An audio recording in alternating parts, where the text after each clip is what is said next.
Welcome to The Explainer. So today we're tackling a text that puts forward this really powerful idea, a single framework that it claims can help us understand everything happening in the world, from global politics all the way down to our own daily lives. Okay, let's just jump right in with something I think we can all relate to, right? That feeling of just being totally overwhelmed when you look at the news. It all just seems so chaotic, so random, and pretty much impossible to predict.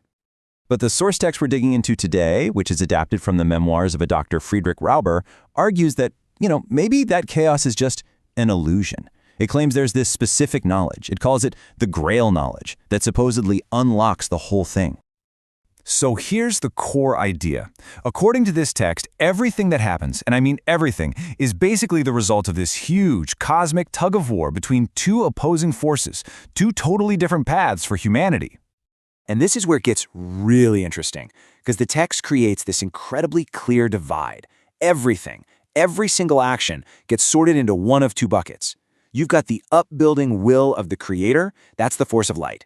And then you have the disintegrating will of modern humanity, which it says is driven only by our intellect and is, well, the force of darkness.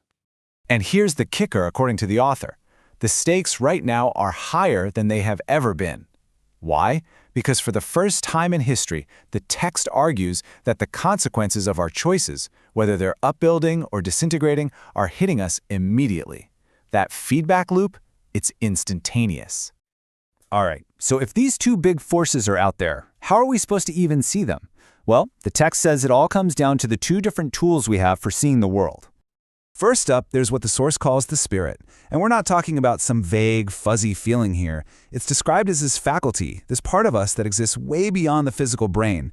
It's the part that can see the whole big picture, past all of the material stuff, and actually recognize the Creator's will. And then, on the complete opposite side of the coin, you've got the intellect. This is framed as a pretty limited tool. The argument is, since it's tied to our physical brain, it can only ever understand the physical world. And if you rely only on your intellect, well, in this framework, you're basically blind to spiritual truths. You're effectively a tool of the darkness. And this right here, leads to a massive difference in how people see reality. According to the text, a spiritual person, they can see both forces. They can tell the difference between what's constructive and what's destructive. But a materialist who's only using their intellect, not only can they not see the upbuilding force, but, and this is the really critical part, they actually mistake destructive actions for progress. Okay, that obviously leads to the big question, right? If you've got these two massive forces locked in a global battle, who's going to win? If you look around, you might think the materialist view is totally winning. But the text says, nope, that's a complete illusion. It's a temporary victory that actually carries the seeds of its own downfall. So the author lays out this really clear three-step downward spiral. Step 1, you turn away from the Creator's will, relying only on intellect. Step 2, because of that, you get less and less of what the text calls light power. And step 3, without that essential energy, everything you build, no matter how amazing it looks on the surface, is just doomed to fall apart, to disintegrate. But here's the other side of it.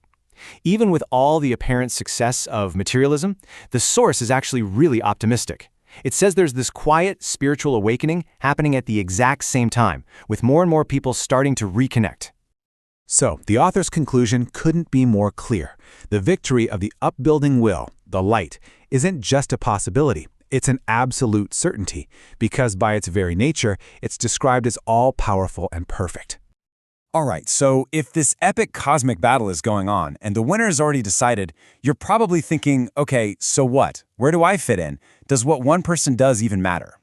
And the text answer is a resounding yes.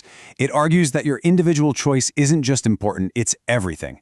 It claims that picking a side is absolutely essential for anyone who wants to, continue to exist through this massive cosmic shift.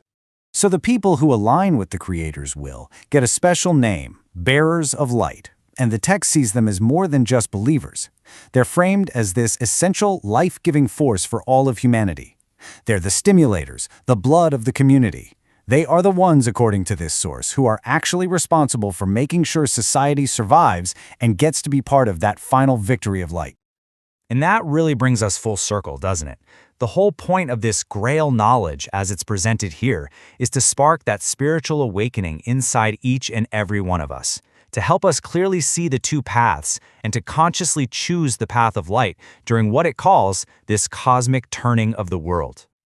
So what's the big idea to walk away with here? It's that within this framework, there are no neutral actions. Every choice, every little thought, is adding energy to one side of this cosmic war or the other. Which leaves us with this final, really provocative question the source wants you to ask yourself. What is your next choice going to build?